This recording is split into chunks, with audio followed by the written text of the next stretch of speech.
Angin sore menyapu debu jalanan desa yang berkerikil saat mobil travel yang membawaku berhenti tepat di depan rumah. Rumah bata sederhana yang separuh dindingnya belum diplester itu tampak sama seperti 5 tahun lalu saat ku tinggalkan. Jantungku berdebar kencang. Ada rindu yang membuncah, mendesak ingin segera tumpah. Sebelum membuka pintu mobil, aku menyempatkan diri melirik kaca spion kecil di dalam tas. Kuoleskan sedikit gincu merah di bibirku. Bukan merah yang menyala norak, hanya merah bata yang cukup untuk menutupi pucat di wajahku setelah perjalanan belasan jam dari Bandara Taoyuan, transit di Jakarta, hingga menembus jalur darat menuju desaku di kaki gunung. Aku hanya ingin ibu melihatku pulang dalam keadaan baik, sehat, dan tidak terlihat seperti orang yang menderita. Aku ingin dia bangga. Ningsih pulang, Bu. Seruku saat melangkah masuk. Tangis pecah hari itu. Ibu memelukku erat, menciumi pipiku dengan air mata yang membasahi kerudungnya. Bapak, yang biasanya pendiam, ikut mengusap ujung matanya sambil mengangkat koper-koperku yang berisi oleh-oleh. Malam itu, rumah kami penuh tawa.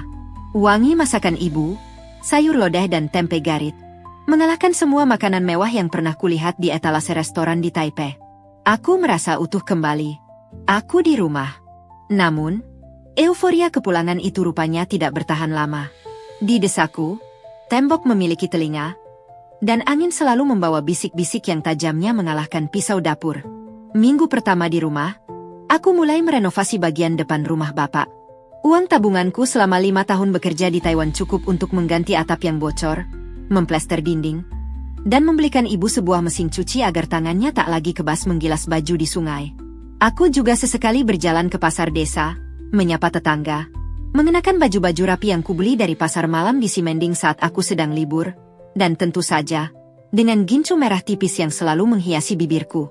Bagiku, berdandan rapi adalah bentuk penghargaan pada diriku sendiri setelah bertahun-tahun hidup seperti mesin.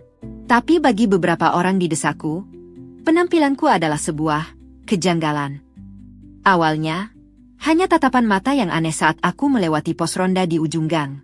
Para bapak yang sedang asyik bermain catur atau sekadar merokok, mendadak diam saat aku lewat, lalu tertawa pelan saat aku sudah memunggunginya. Aku menepis firasat buruk itu.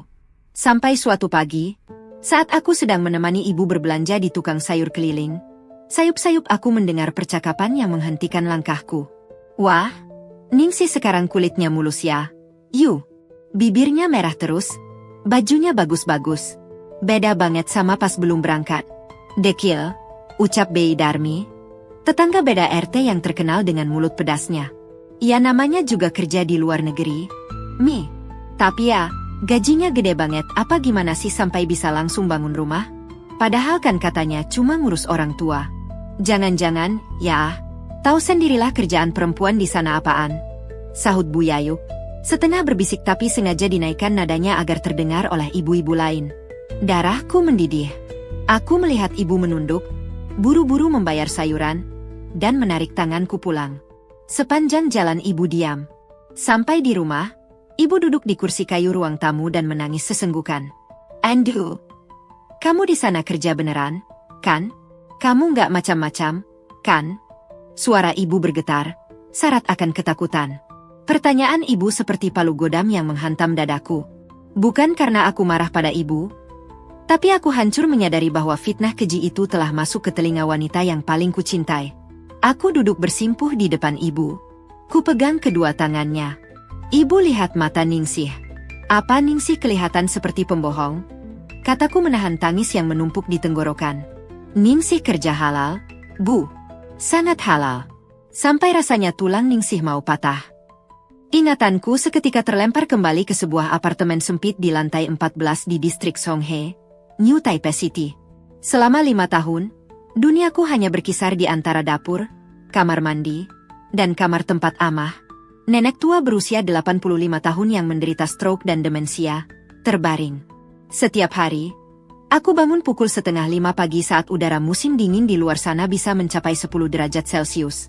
Aku merebus air, memandikan amah, mengganti popoknya yang seringkali penuh dengan kotoran dan pesing yang baunya menempel di hidungku seharian.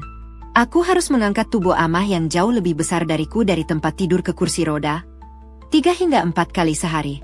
Pinggangku seringkali terasa seperti ditarik paksa. Sendi-sendiku ngilu. Pernah suatu hari punggungku keseleo parah hingga aku tak bisa berdiri tegak. Tapi aku tak berani minta izin ke rumah sakit karena takut majikanku memotong gajiku yang kutabung sepeser demi sepeser untuk melunasi hutang bapak di desa. Aku hanya mengoleskan balsem panas tebal-tebal sambil menangis tertahan di malam hari agar tak membangunkan Amah. 3 tahun pertama, aku bahkan tidak pernah mengambil jatah libur akhir pekan. Aku terus bekerja, menukar hari liburku dengan uang lembur. Barulah di tahun keempat, ketika kondisi finansial keluarga di kampung mulai stabil, aku memberanikan diri mengambil libur sebulan sekali. Dan gincu ini kubeli di sebuah toko kosmetik kecil di dekat stasiun Taipei pada hari libur pertamaku. Hari itu, aku melihat pantulan diriku di kaca etalase toko. Aku melihat seorang wanita berusia 28 tahun, dengan kantung mata hitam, rambut diikat asal, dan wajah kuyu tanpa gairah. Aku terlihat seperti mayat hidup. Sore itu, aku membeli gincu merah ini dengan harga yang tak seberapa, namun dampaknya luar biasa.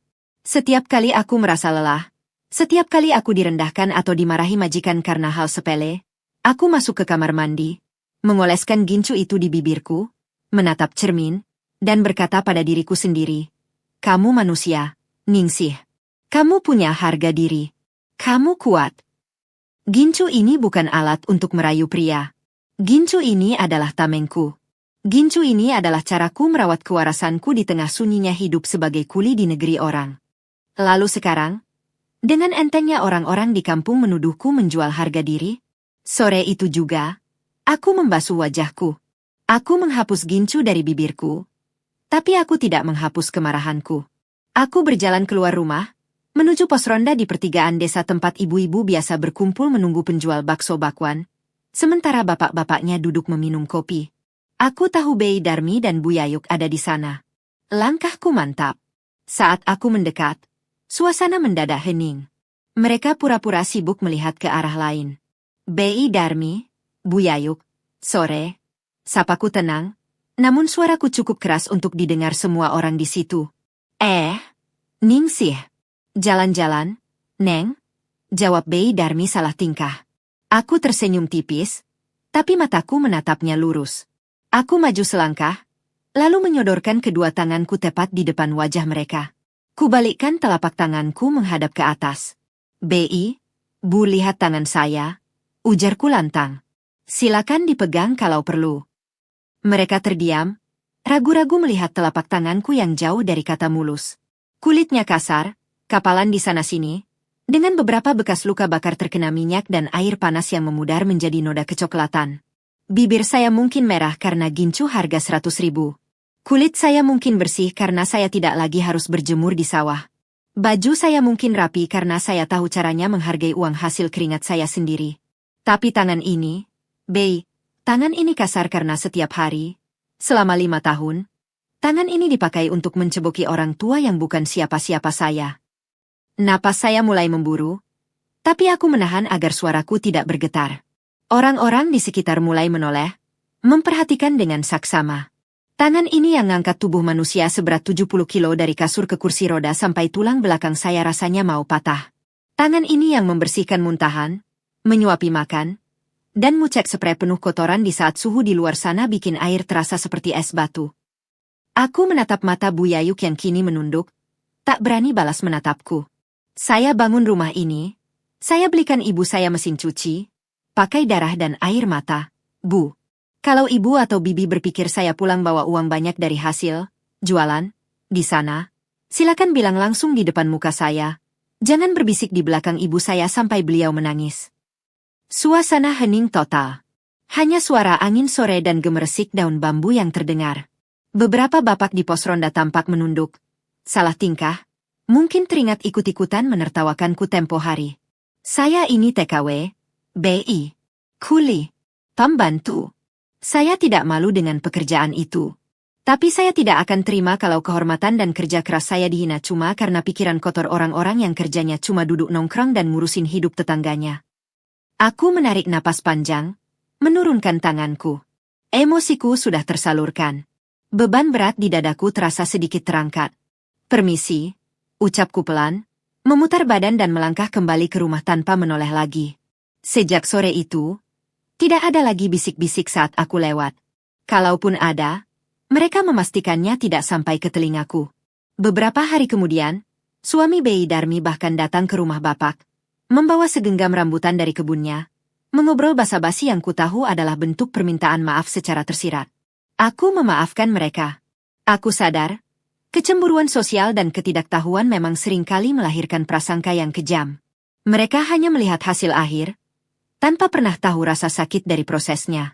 Mereka melihat rumah beton dan koper besar, tapi tak pernah melihat tangis di malam-malam sepi di sudut kota Taipei. Esok paginya, aku bersiap pergi ke Ban di kecamatan untuk mengurus tabunganku. Aku berniat membuka toko kelontong kecil-kecilan di depan rumah. Sebelum berangkat, aku berdiri di depan cermin kamarku. Kutatap wajahku sekali lagi. Kuambil tabung kecil dari dalam tasku, lalu dengan mantap, kuoleskan kembali gincu merah itu ke bibirku. Aku tersenyum bangga. Gincu ini adalah lambang kemenanganku. Kemenangan atas rasa sakit di negeri orang, dan kemenangan atas prasangka di negeri sendiri. Biarlah orang berkata apa, langkahku kini jauh lebih ringan. Aku sudah pulang, dan aku tidak akan membiarkan siapapun merampas kebahagiaanku.